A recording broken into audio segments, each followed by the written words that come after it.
The stock market is booming, and that's because US companies have seen their valuations significantly elevated, down to AI and also optimism about Donald Trump's policies. But it's also sparked concerns about a potential correction.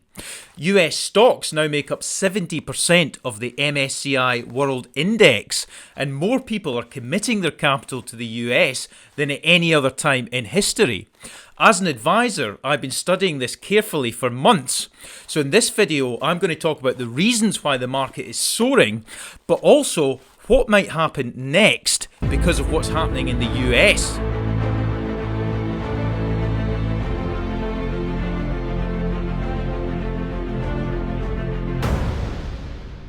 The American market is a monster and still retains total world dominance. Therefore, wherever you are, what's happening in America matters. And Donald Trump is a bit like human Marmite. For the Americans watching, Marmite is a British spread that tastes like salty oil. And people love it or hate it like they do Trump. But regardless, Trump's policies affect you. In the run-up to Trump's inauguration, one of the policies the Republicans had was deregulation, and that sent the markets soaring. The Republicans are moving to reduce excessive regulation. Regulation can feel like building a sandcastle in a thunderstorm.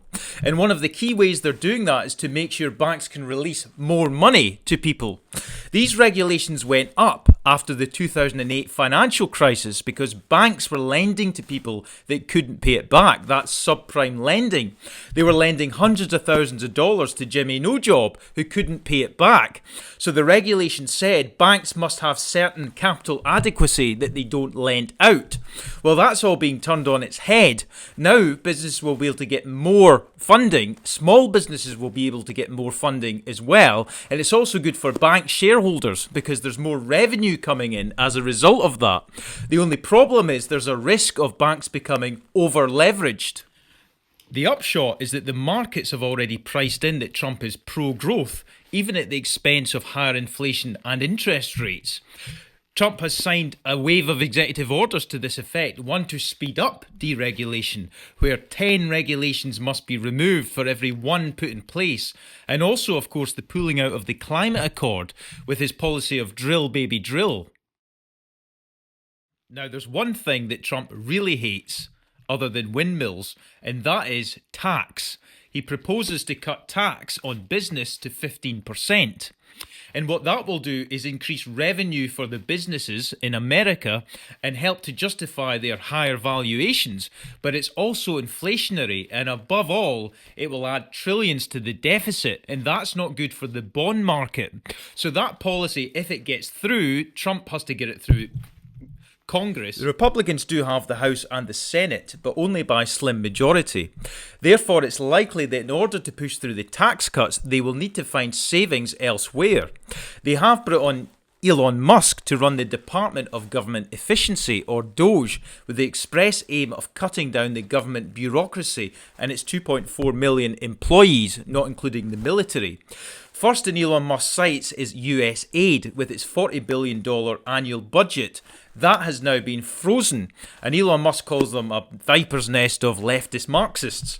So that's the plan. There's no doubt about it. Elon Musk has a massive job ahead of him. The plans laid out so far will lead to tens of billions of cuts, but not the hundreds of billions needed to sufficiently reduce the deficit. If they want to get their plans through for tax cuts, they will need to do more. And they will need to reassure the bond market that we won't end up in a Liz Truss type situation. Living in Canada can sometimes feel like living in a freezer that has bears in it. So on a cold day in late November when Justin Trudeau flew to Palm Beach, he wasn't getting away from the weather. He was summoned to Mar-a-Lago. And that is because of the threat of tariffs. Tariffs can help Donald Trump with these tax cuts because it's revenue for the American government. However, the primary goal of tariffs is that they are a weapon, one to be used against your enemies and your allies to get what you want. In Canada's case, there was a threat of a 25% tariff and on Mexico. And the response was that Justin Trudeau will now spend billions strengthening the border. America is concerned that they are left to deal with both borders and the drugs trade going across them. The problem is that tariffs are inherently inflationary, and that means that the Federal Reserve, whose job it is to keep inflation down, will have a difficult job doing so with the inflated price of goods. So ultimately what's likely to happen is interest rates will remain elevated. And remember, inflation is like poison to the markets.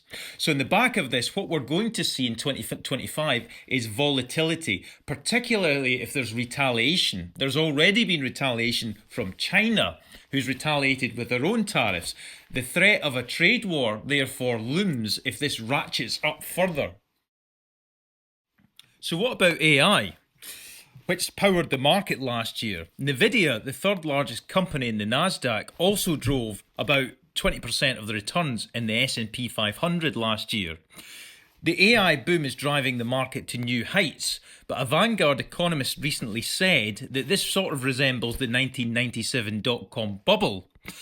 There's also competition from China in the form of DeepSeek, which created its own AI, which was cheaper, causing Nvidia to crash $600 billion overnight, the largest single crash in stock market history, and putting challenges against American exceptionalism.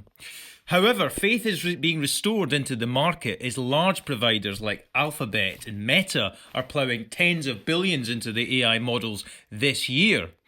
But is it sustainable, and what will come of this? Can it be monetized? What will it invest in? Hardware, software? These are questions which remain unanswered at this point.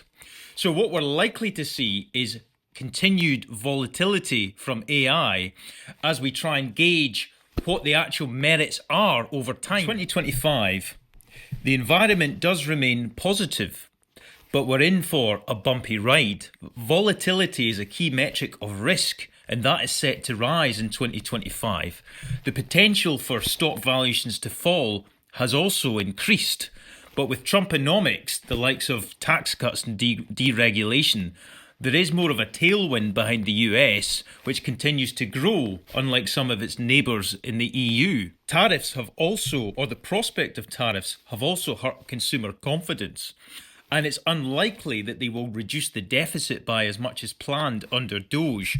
And that's likely to mean interest rates remain elevated for some time, and therefore inflation. If you would like to support this channel, please do subscribe. There's lots that I want to say, and the more of you, the merrier.